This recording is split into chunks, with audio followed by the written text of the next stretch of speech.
Let's start this video by briefly talking about audience expectations. As a writer or creative who is creating a piece of media art that is going to be consumed by an audience, it is vital, or at least very considerate, to put their expectations in the way one presents certain themes, worlds, characters, and so on into consideration during the creation process. If one promotes certain expectations with how they framed and proposed certain themes or ideas but fail to deliver on them or decide to subvert them, it is completely in the audience's right to express disappointment with it. For example, I made a promise to you all last video that the next part in this series will be about the themes and world building of both seasons of Arcane.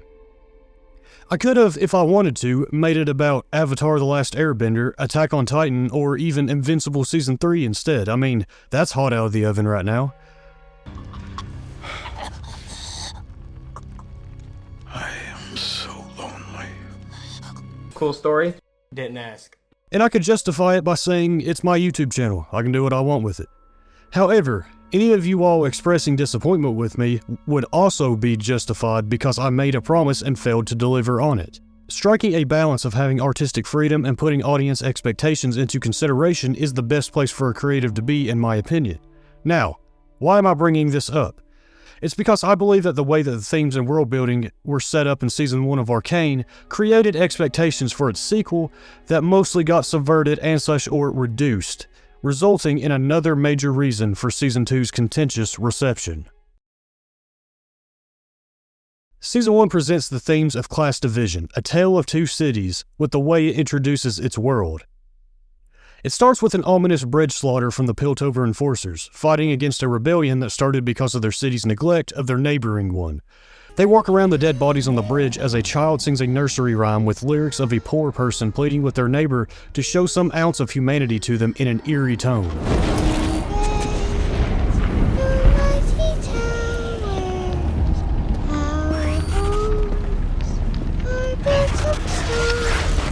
We then see two little girls that we can infer are sisters as they walk around the destruction. We see glimpses of the enforcers and the dead bodies from the perspective of the girl singing the song, as scratchy, tormented expressions flash across their faces, inferring how traumatized this whole scene has made her. They then come across a man pummeling an enforcer to death. He recognizes their existence and walks towards them.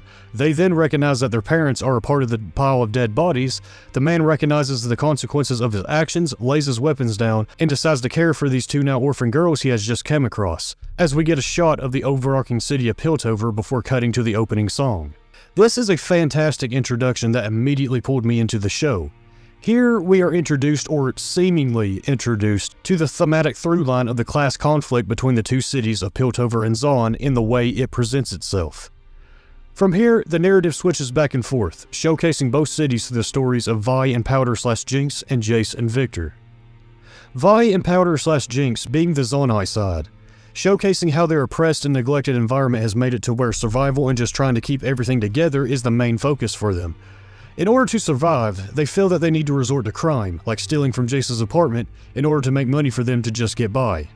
Their environment also causes horrific trauma for them. As kids, their parents are killed in the rebellion on the bridge, and they both are put in between their adoptive father, Vander, and his mob boss old friend turned enemy, Silco, who wants to continue revolting against Piltover, using violence, creating a substance called Shimmer, which creates superpowered monsters out of people and can act like a drug as well as a healing agent later on.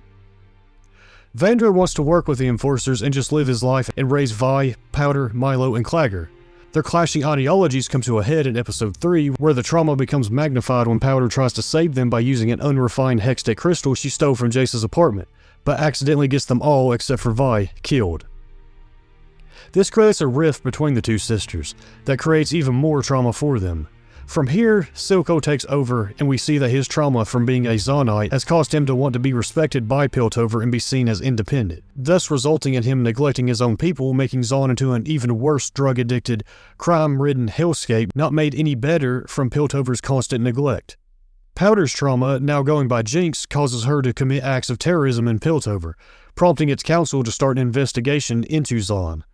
Echo represents a Zaunite who decided to do something useful to better his environment through his Firelight hideout. The themes of systemic oppression, how it creates trauma, and how people respond differently to it are explored through the characters and their experiences here in the city of Zaun. Zaun itself has a very dirty, grimy look to it with barely any sunlight shining in it, giving off the impression of a neglected, poverty-stricken environment.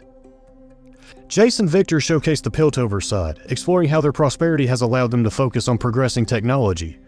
The city's council represents an oligarchical system, where the entire city is ran by a small 7-people council who are corrupted with power and prove that they are mostly motivated by their own self-interests.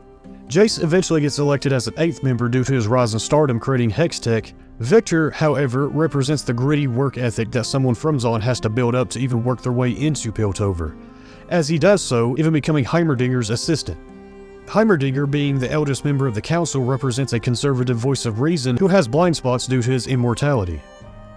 Jace gets pulled into 2 different directions, one by Heimerdinger, who is scared of the destructive potential of Hextech and tries to get him and Victor to slow down on his progress, and in the other by Mel, another fellow counselor who wants him and Victor to speed up its progress to make Piltover more respectable. We also get to see how Piltover highly values prestige and how Jace is treated in episode 2, when his name is reduced down to being a hammer maker other than a scientist progressing the city, which is seen as less than. The entire city is animated as bright and colorful with gold textures, representing wealth and power. A lot of the characters have trinkets on their clothing that could be seen as extra and unnecessary, as opposed to the ragged, pieced-together clothing of the characters in Zaun.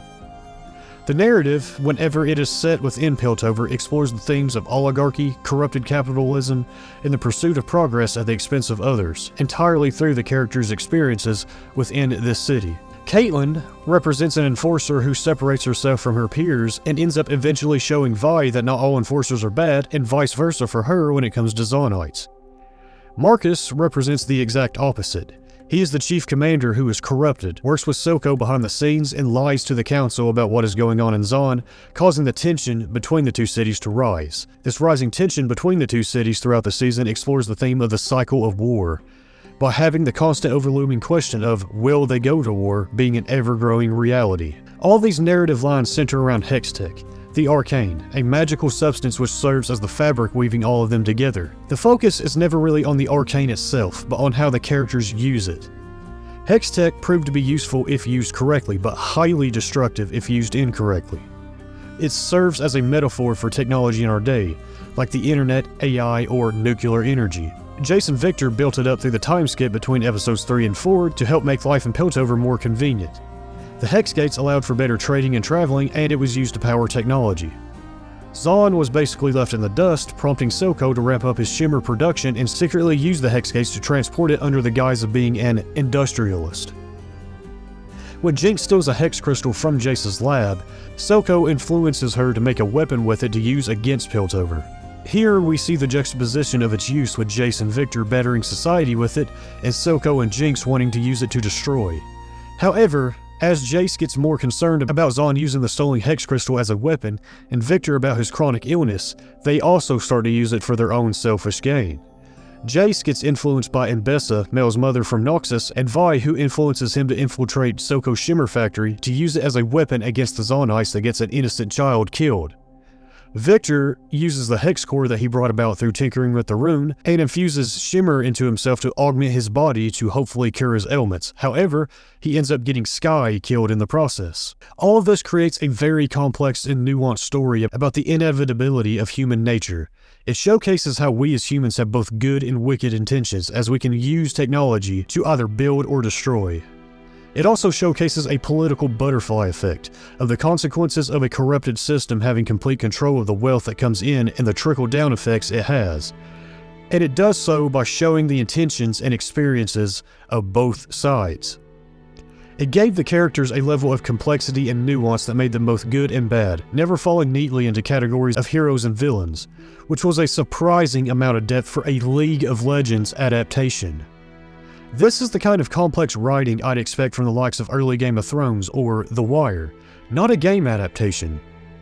It's what made this first season special to me and stand out among every other game adaptation. All of this circles right back around and comes to a head in the finale when Jinx decides to fire a Hextech-powered rocket at the Council Tower while a peace deal between Piltover and Zaun is taking place. This is a masterpiece of an ending that ties all the major plotlines together, achieving something that few stories do, and that is thematic unity. Everything built up to this point boils down to Jinx's single decision here. Her and Vi's arc built up to her believing that they are going their separate ways and she has accepted herself as Jinx. Jace and Victor's arc are built up to them realizing that they got too ambitious with Hextech and are about to have it thrown back at them in the worst way possible. Caitlyn becomes an unfortunate prisoner of Jinx while trying to take down Silco because Jinx despises her for being around Vi and whose mother is on the council that's about to be nuked. Silco's entire arc ends here from him coming to love Jinx as a daughter that ends up leading to his demise, and the Piltover vs. Zaun conflict is about to be magnified with no hope of peace. All of the themes tie up here, with the oligarchy, their corruption and ambition leading to them reaping what they've sown, and systemic oppression and the trauma it creates causing Jinx, a woman broken by her environment, believing that she is only good for destroying, inadvertently recreating the cycle of war, despite not caring about the politics. As the name of the final episode suggests, she is the monster they created. Who she becomes is both her and her environment's fault. The lyrics to the beautifully tragic song from Sting and Ray Chin that plays during this ending tie all these themes up as well. I hope you know we had everything, and you broke me and left these pieces. I want you to hurt like you hurt me today, and I want you to lose like I lose when I play. What could have been? These could be read from not only Jinx's perspective towards Vi, but also Zaun's perspective towards Piltover. It then ends, gut-punching the audience with the haunting reality of What could have been?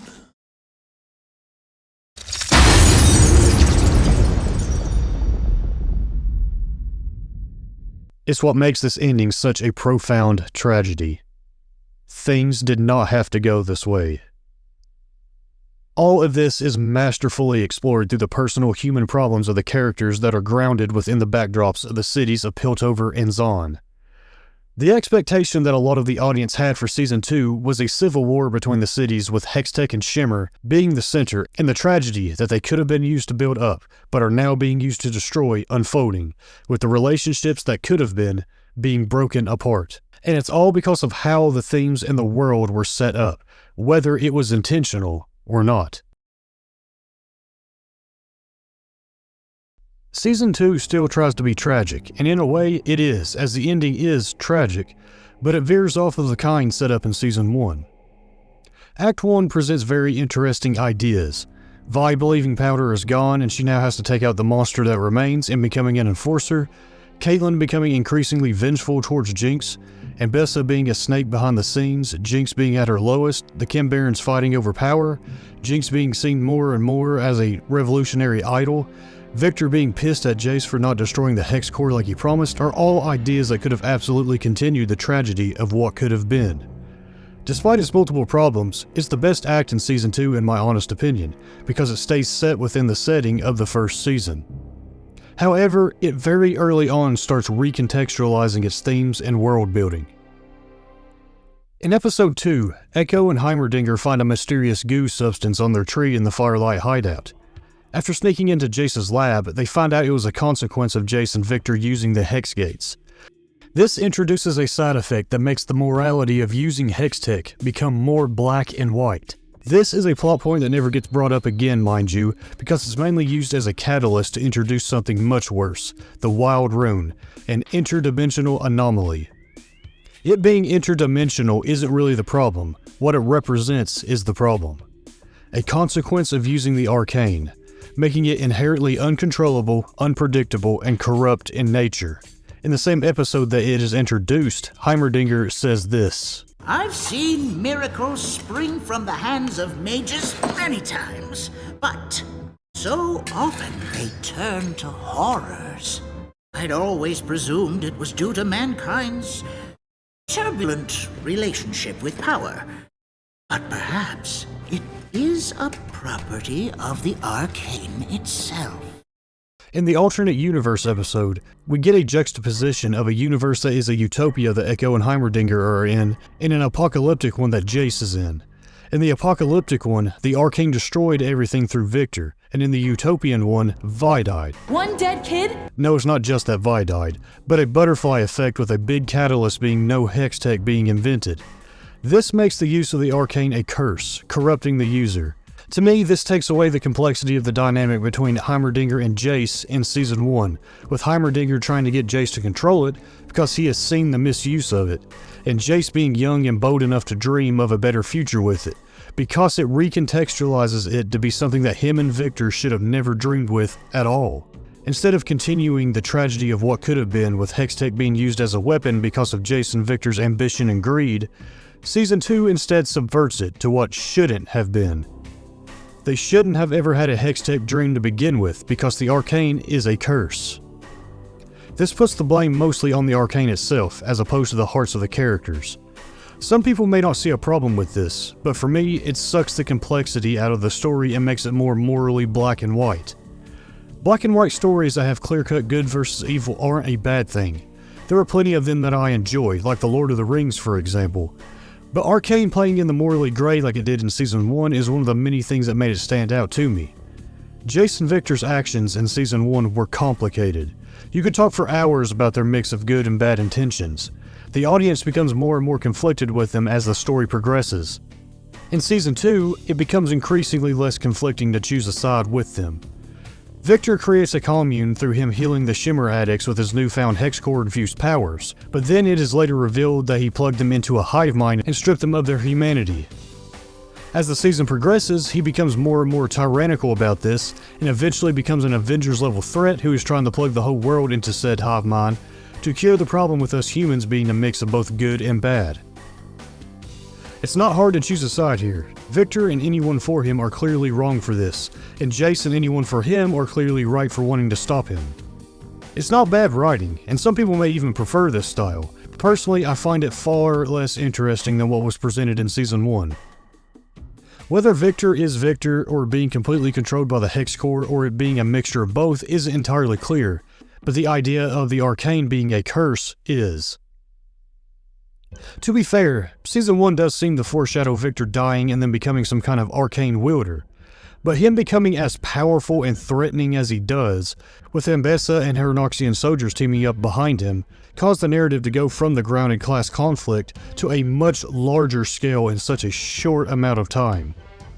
And with the recontextualizing of the arcane, it fits them into categories of heroes and villains much more easily. Silco was a villain, but not one in the traditional black and white sense. There is a reason why there have been many discussions on whether or not his philosophy was truly bad. An argument could be made either way. On one hand, he was trying to fight against Piltover's oppression, but on the other, his means of doing so were questionable and got people hurt and killed. He also served as a near-perfect thematic villain for the class conflict, as fighting for Zahn was what his life revolved around.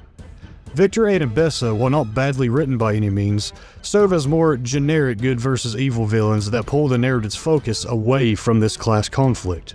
Speaking of the class conflict, it's the biggest disappointment I've seen for a lot of people in Season 2 debates. Even those who love and adore the season have expressed that they are disappointed that this thematic throughline got shafted after Act 1. A lot of interesting ideas that play into the conflict are set up, but then dropped and barely touched upon in Act 2. Caitlyn becomes an authoritarian commander at the end of Act 1, but is then already at a state of regret in the beginning of Act 2. A revolutionary group rallies behind Jinx's name and Zahn, but it turns out she herself is doing nothing. She has hid herself in her hideout and just plays with Isha, who is the actual one pulling stunts against the Enforcers and Noxus soldiers occupying Zahn.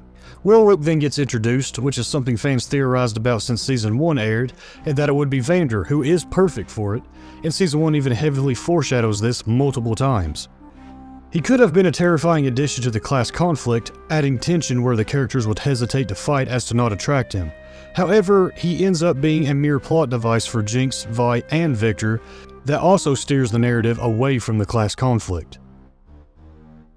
As the season progresses, both cities of Piltover and Zahn, once sprawling with multiple factions of people with opposing goals, get reduced to a homogenized group that band together. Most notably, Zahn. In Season 1, Zahn had multiple groups and characters who opposed one another. In Act 1, there was Vander and Silco's groups who had opposing ideologies of how to deal with Piltover's oppression.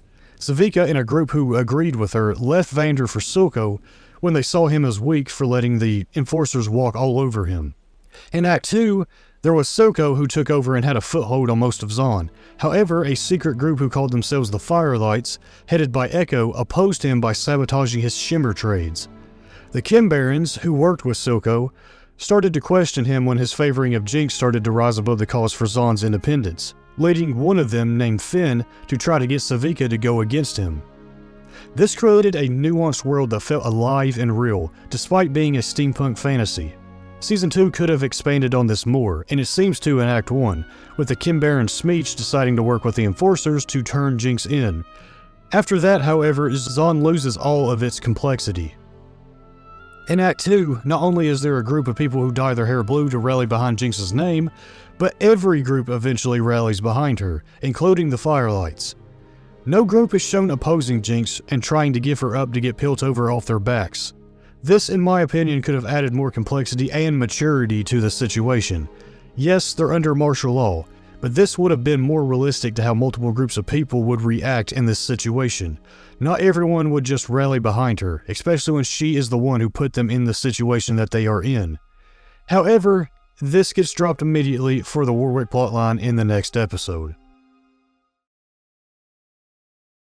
In the finale, both cities end up banding together to fight against Victor and Noxus. Zaun refuses to at first, but then comes in at the last minute when everyone is at their lowest in the battle. This isn't necessarily bad writing, but it is, in my honest opinion, the safest way they could have went with when dealing with the class conflict. It's not that it didn't get political enough for me. I know some people wanted the show to lean heavily to their certain ideologies and political views, but for me, what I wanted was a continuation of showing both sides' intentions and dealing with a war between each other, brought about by Jinx. It didn't even really need to have a proper conclusion to the conflict. Sometimes showcasing the cycle of violence through showing both sides' intentions as they continue to restart it can serve as a cautionary tale. Season 2 could have continued this tragedy of what could have been as both sides increasingly grow apart, with the relationships between the main characters being micro showcases of it. But instead it goes for the safest option by having them band together to fight a bigger threat. This, and the recontextualization of the Arcane, I genuinely believe is a massive betrayal of what was set up in Season 1, and with it, audience expectations. Which is why I brought that idea up in the intro.